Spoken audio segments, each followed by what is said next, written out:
Hi everyone, hope you all are doing great. I am Amar, your dearest chess friend here. Today I am here to give you all a detailed walkthrough and analysis on the chess games played by a few legends in the past, which are part of this remarkable and valuable book named Winning Quickly with Black, which are segment wise drafted by Yakov Nistat. This book has been chiefly advised by Gary Kasparov and edited by Andrew Kinsman, a Russian series editor Ken Neat, who has translated this book. Before I proceed any further with the introduction of this book, let me give you all a quick overview of the content of this book, which is having inclusion of the important openings from the black front for the attacking response from the white for the e4 attack. It starts off with Rail Opus, other open games, Sicilian defense, French defense, Caracan defense, other semi opens, Queen's Gambit, Indian defenses, other closed games. So, all of these topics will be covered segment wise as part of this series. Before we move ahead, I request you all to please like, share, comment, and subscribe to our channel as it motivates me to do more such similar chess informational videos with immediate effect. I would like to give a quick read through of this introduction. This monograph is an anthology of miniature games, a collection of instructive mistakes, and the severe retribution they receive. In books of this type, one often sees 25 move games, which both formally and in character bear no relation to the theme. But in the present book, only genuinely miniatures are included. No game lasts more than 18 moves. Any game, whether it is shorter or fuller length, one concluding deep in the endgame, is not lost without a mistake, perhaps a tactical blunder or an impersistible error in the evaluation of a position. A loss in the opening or immediately after it is usually the result of a serious oversight, but we have endeavored to select examples in which the mistakes causing the disaster are not so obvious and the retribution is both instructive and entertaining. In such a thoroughly studied stage of the game as opening, one would expect a theoretical knowledge and experience to be reliable guarantee against danger. But as the reader will see, opening disasters are suffered not just by ignorant amateurs but even by well known grandmasters. How can this be explained? The principle of playing the opening are fairly simple and can be found in any primer. But when it comes to applying them, it turns out that all these general recommendations are relative and that they frequently contradict one another. When, for example, a strong player violates the principle of development in favor of material gain, he does not do this through the naivety. He may decide that in the given instance, the material lost by the opponent is more important than the time wasted. If this evaluation is correct, he will win. But he may also make a mistake, say by cutting the shot is calculation too early and overlooking a wheeled maneuver by the opponent, and will then come under an irresistible attack. In this volume, the reader will find 107 instructive games won by black when the white loses in such a short time. This is usually for one of the following reasons. 1. Because of the passive play in the opening, allowing the opponent to take the initiative by sharp, including the gambits means. 2. Significant positional errors which mounting as an attack. And the third, direct tactical mistakes such as overlooking a combinational possibility for the opponent in the calculation of a variation. In the commentaries, apart from an indication of the mistakes made, the reader will find information on the basic theory of the given variation. The games are arranged in order normally adapted in opening guides, each opening being preceded by the brief description and historical outlines. As part of today's segment, we will start covering from the Sicilian defense, which is from page 62 of the book, which starts off with the dragon variation. For the white e4 attack, black starts off with c5 as we are covering the segment Sicilian. White goes with knight f3, for which blacks give the response of d6. Then proceeded with d4. Here we can capture the pawn on d4 with c pawn, and then which responded by knight capturing the d4, followed by knight f6 for the black. Then follows the knight c3. Blacks goes with g6 pawn as it is dragon variation, and white responds playing bishop e3. Then follows bishop g7. In this scenario, the author specifies that after white plays bishop e3, black should not play knight g4, as you have the bishop giving the check, which will unnecessarily block this knight if blacks ends up playing knight d2 or bishop d7, resulting queen capturing the knight. Thus, it's advisable after bishop e3, black continues with bishop g7. Then followed by white playing f3, for which black goes ahead and then does the short castle. After the short castling, white plays bishop to c4, for which the knight has been developed in c6 square, for which white responds with queen to d2 in an idea to prepare for the long castling. So the author specifies in the book that the basic position of the dragon variation having reinforced is e4 pawn. The white carries out a plan suggested in the pre-war years by the user. He castles queenside in order to mount a kingside pawn storm. If instead of developing his bishop at c4, white plays queen d2, then follows by knight c6, and then follows by the white long castle. Then black can offer the pawn sacrifice by the d5. So the author in the book says at move 8, instead of white playing bishop c4, if the white plays queen to d2, then followed by knight c6 by the black, which is followed by the long castle. In this scenario, the black can go ahead and then give a pawn sack by pushing the pawn.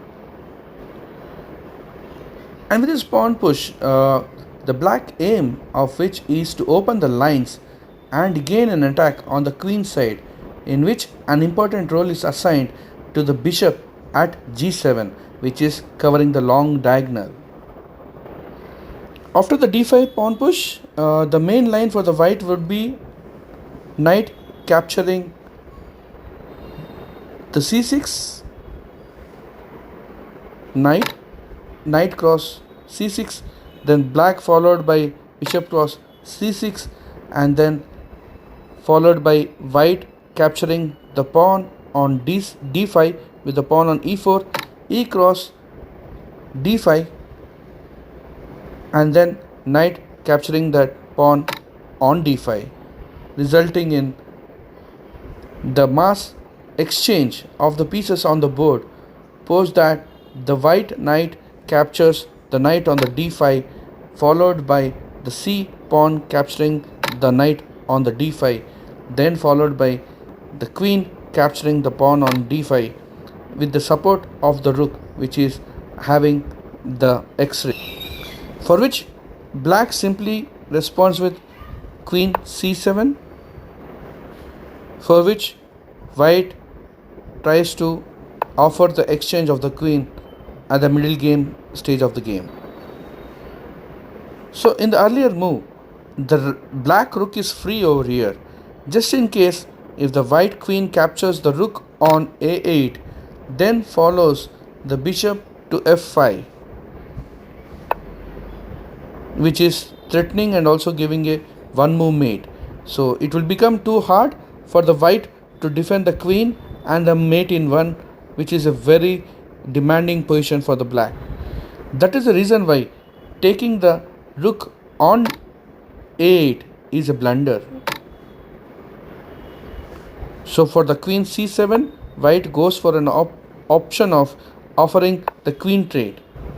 Then followed by black placing his queen on b7 to find some good squares, for which white responds placing his queen on the a3 square, for which black responds with placing his bishop on the f5 square, covering the diagonal, very important task for the black, for which white goes ahead and threats the queen by placing it on the a6 square, threatening the queen, which is a mistake, as again queen is getting into a tempo of creating a mate in one thread, again placing the queen back to square c7, for which white doesn't hesitate to repeat the move by offering the queen by placing it on back to c5 square, queen to c5.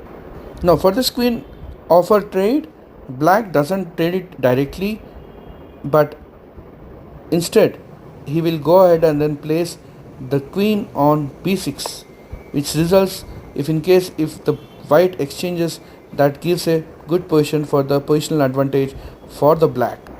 So in this line, if queen captures the queen by queen cross b6, then pawn captures the queen, which is a pawn on b6. A pawn will be capturing the queen on b6, followed by, as now the white bishop, the light square bishop is been under threat, as it is in air, it need to go ahead to the safe square. So in this position, the black have a very good square, which is c4, where it can be positioned by controlling the diagonal, for which black can place its f rook to c8 to give an attack on the bishop, which is not defended by any of its pieces, for which white will place its bishop back on the b3 square to have a support and have that proper defending for that particular light square bishop. Now here black can go ahead and then capture the pawn which is on a2, as it is a concept of deflection. Once the bishop moves, then white has a move to capture and give a check with the support of the bishop, as it has been defended, and this leads to one tactical position where, as part of the mating pattern, the black tries to give a repeated checks in order to gain the position. Thus, white, before capturing the rook on a2, it gives a check to deflect the rook from c file. Once the rook is been captured, then white will capture the rook, and now the position is almost equal. So all this variation occurs if white decides to play queen to d2. So that's the reason why on the 9th move, my apologies, on the 8th move, after the short castle by the black on 7th move, white then decides to go ahead with bishop to c4, for which black responds placing its knight on c6 square, then followed by queen to d2. Here knight plays the variation of placing his knight on d7 square, which is giving a long diagonal for the bishop to activate its bishop, out of which white goes ahead and does the long castle, for which knight will be placed on b6 square to attack the undefended bishop, which is on c4 square, for which white places his bishop on b3 square, defending the attack. and knight jumps onto a5, attacking the bishop to get the bishop pair advantage. Looking at this black uh, attack, white decides to exchange the dark square bishop to make sure that black is not getting bishop pair advantage. This idea might be a decisive mistake where white ideally should have been played his pawn from h2 to h4 as per the author of this book. For the bishop attack, black plays knight b to c4, having a threat on the queen, for which queen will be forced to make a move to g5 to maintain the diagonal and also to create some loopholes and some weak squares in black's kingdom. This is how the author has captured the miniature of the chess position, which is compared to our position currently, which is entangled with. So in the position, if on the move 12, if the knight has been placed on c4, then the possibility that queen might come up in the g5, which is spinning and restricting, which might create some bad squares for the black kingdom.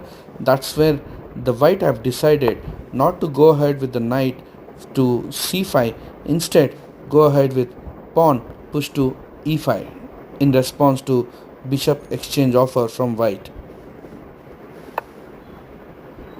So as per the author, this seemingly modest offer to exchange the queens decide the outcome of the game post the 13th move, for which white tries to place his knight, which is on d square d file, back to e2 square.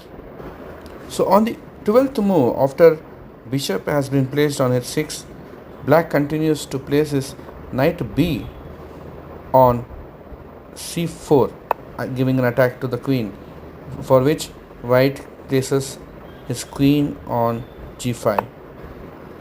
Post that, black offers for the queen trade by pushing his pawn to e5, for which knight d e2 has been played by white.